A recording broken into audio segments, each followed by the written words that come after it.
नमस्ते India, this is Ayush Prasad Shah और आज जो हम टॉपिक लेके आए हैं वो है सस्पेंशन ऑफ एमपीज। अभी रिसेंटली ये बहुत ज्यादा कंट्रोवर्सी और बहुत ज्यादा न्यूज में था क्योंकि 21 सितंबर 2020 को 8 एमपीज को सस्पेंड किया गया फॉर अनरूली बिहेवियर।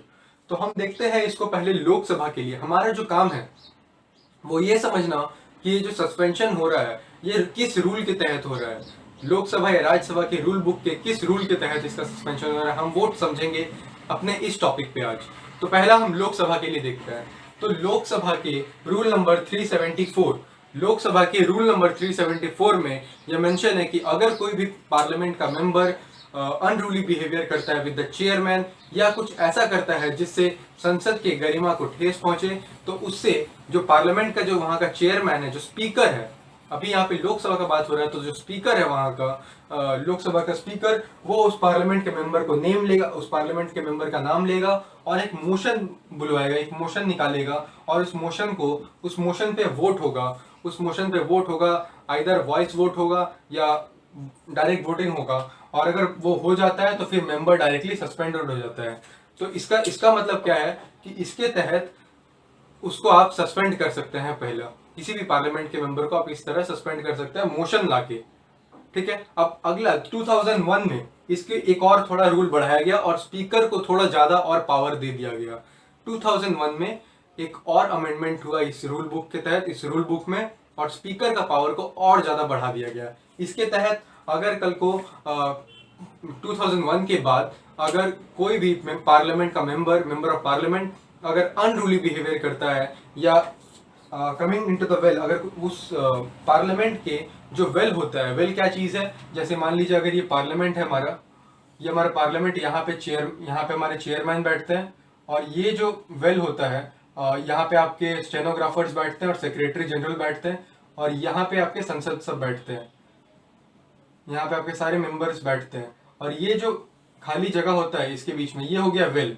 अगर इस जगह पे आके कोई संसद के गरिमा को ठेस पहुंचाए या अनरूली बिहेवियर करे तो उसके लिए स्पीकर का पावर को और बढ़ा दिया गया है। तो उसमें क्या बढ़ाया गया पावर में कि स्पीकर डायरेक्टली उस मेंबर का नाम लेगा, उस मेंबर का नाम लेके उसे मोशन पास नहीं कराना पड़ेगा, ये वोटिंग नहीं करवाना पड़ेगा कि इस मेंबर को सस्पेंड किया जाए या ना किया जाए।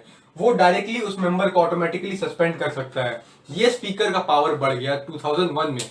और पहले रूल नंबर 274 में ये पावर नहीं था कि इससे पहले मोशन पास कराना पड़ता था, लेकिन रूल नंबर 374 ए ऐड किया गया 2001 में, जिसके तहत डायरेक्टली मेंबर ऑफ पार्लियामेंट का नाम लिया जाएगा जो ये अनरूली बिहेवियर करेगा और कोई मोशन पास नहीं होगा, डायरेक्टली सस्पेंड कर दिया जाएगा उसे। तो इसे हम कह सकते हैं कि स्पीकर ऑफ लोकसभा का पावर ज्यादा होता है speaker of chairman of Rajya Sabha से।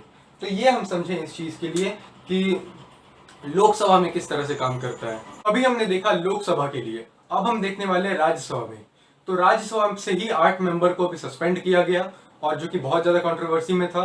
अच्छा, तो हम देखते हैं राज्यसभा के लिए। तो अभी तक लोकसभा में रूल नंबर 374 ए के तहत कोई मोशन पास नहीं होगा, डायरेक्टली लोकसभा के स्पीकर सस्पेंड कर सकते हैं। लेकिन राज्यसभा के स्पीकर को ये पावर नहीं है।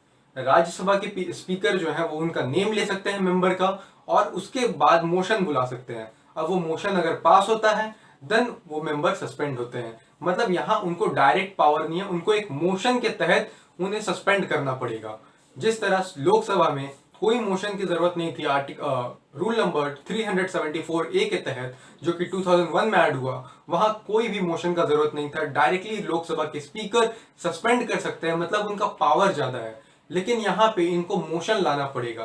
तो मोशन आता है, फिर उसमें नाम लिखा रहता है, देन मोशन आता है। अगर मोशन पास हो जाता है तो फिर मेंबर्स को सस्पेंड कर दिया जाता है और मेंबर्स को निकलने के लिए, सदन से बाहर जाने के लिए कह दिया जाता है। तो अच्छा, एक और चीज जो कि अभी थोड़ा कंट्रोवर्सी में रहा कि यूनियन, बहुत लोगों का ऐसा कहना था, बहुत सारे आर्टिकल्स इसके ऊपर लिखे गए कि union home minister Ravishankar Prasad ji ने कहा कि अगर वो मेंबर्स, जो 8 मेंबर को सस्पेंड किया गया, वो अगर अपोलोजाइज करते हैं चेयरमैन के सामने, तो उनका रिकंसिडरेशन, जो सस्पेंशन है, उसको टर्मिनेट कर दिया जा सकता है। तो बहुत लोगों का ये कहना था कि देखिए किस तरह से गवर्नमेंट चेयरमैन को कंट्रोल करती है, किस तरह से गवर्नमेंट स्पीकर को कंट्रोल करती है।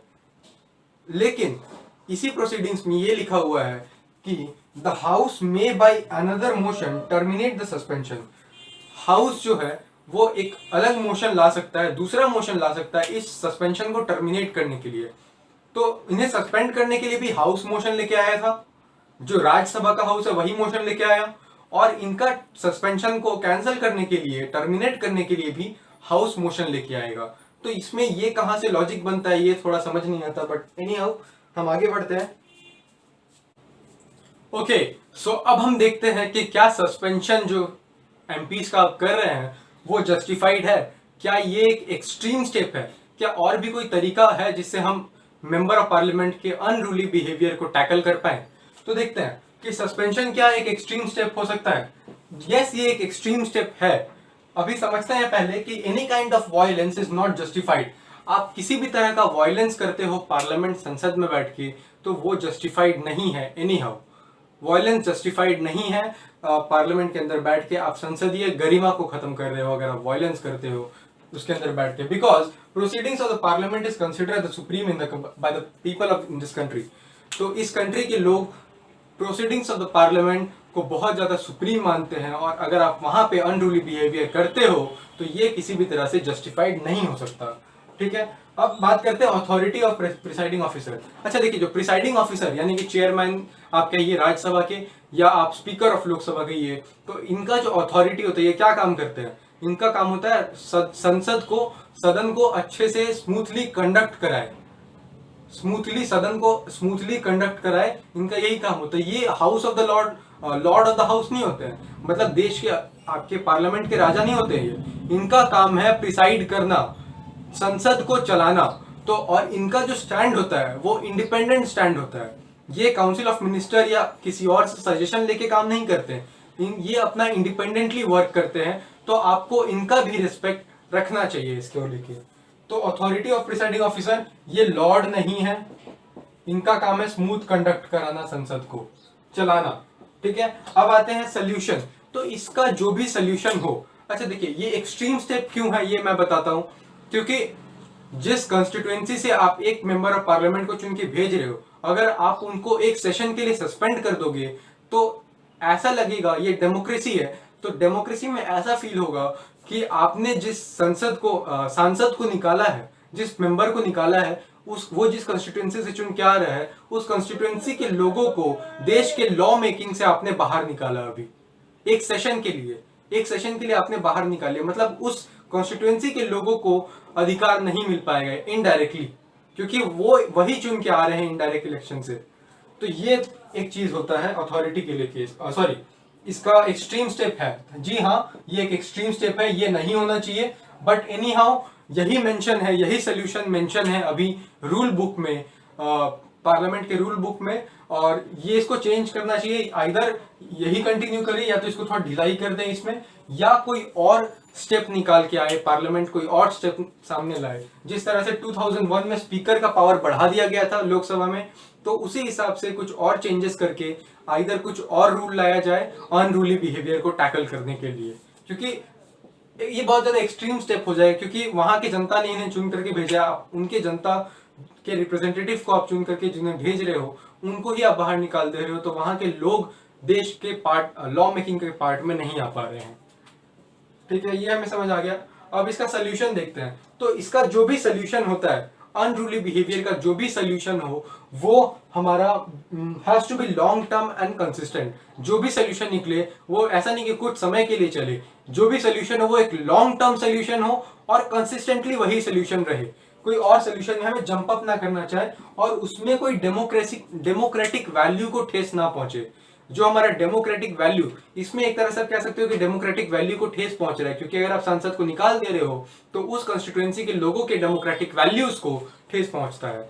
तो यहाँ पे हमें कुछ ऐसा सोल्यूशन ढूंढना है जिससे डेमोक्रेटिक वैल्यूज को ठेस ना पहुंचे। तो ये हमारा क्लियर है। अच्छा, आयना एक स्पीकर थे, उनका ये कहना था कि अगर इस तरह का अनरूली बिहेवियर कोई करता है पार्लियामेंट में, तो हमें पता है कि राज्यसभा टीवी और लोकसभा टीवी में दोनों हाउसेस का प्रोसीडिंग्स को दिखाया जाता है, टेलीकास्ट किया जाता है।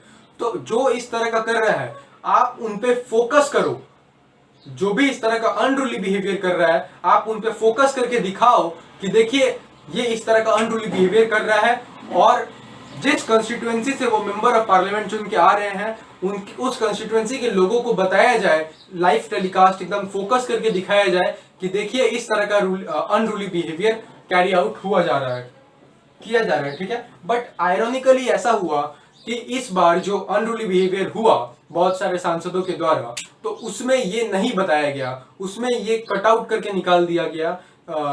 जो प्रोसीडिंग्स है, जो राज्यसभा टीवी और लोकसभा टीवी के जो प्रोसीडिंग्स को जो लाइव टेलीकास्ट किया जाता है, उसमें इस चीज को फोकस भी नहीं किया गया और इस टेलीकास्ट को काट के निकाला गया। तो अब आपके मन में इसको लेके जो भी सुझाव है, जो भी वे फॉरवर्ड है, जो भी सोल्यूशन है, आप उसको नीचे कमेंट सेक्शन में लिखिए। कोई ऐसा सुझाव देने का ट्राई करिए जिससे ये जो अनरूली बिहेवियर है ये भी कम हो पाए और हमारा डेमोक्रेटिक वैल्यू बढ़ पाए। अनरूली बिहेवियर कम हो पाए, डेमोक्रेटिक वैल्यू बढ़ पाए। कोई ऐसा सोल्यूशन खोजने का जरूरत है जिससे अनरूली बिहेवियर कम हो, डेमोक्रेटिक वैल्यू बढ़ जाए। तो अगर आपके पास ऐसा सोल्यूशन है तो प्लीज कमेंट करिए, और अगर आपको ये वीडियो पसंद आया तो इसे लाइक करिएगा, शेयर करिए अपने दोस्तों के साथ, क्योंकि हम इसी तरह इंफॉर्मेटिव और इंटरेस्टिंग वीडियो बनाते रहते हैं। और इसे सब्सक्राइब करना ना भूलें और बेल आइकन को भी दबा दीजिएगा। तो मिलते हैं अगले वीडियो में, आज के लिए बस इतना ही। तो जय हिंद, जय भारत।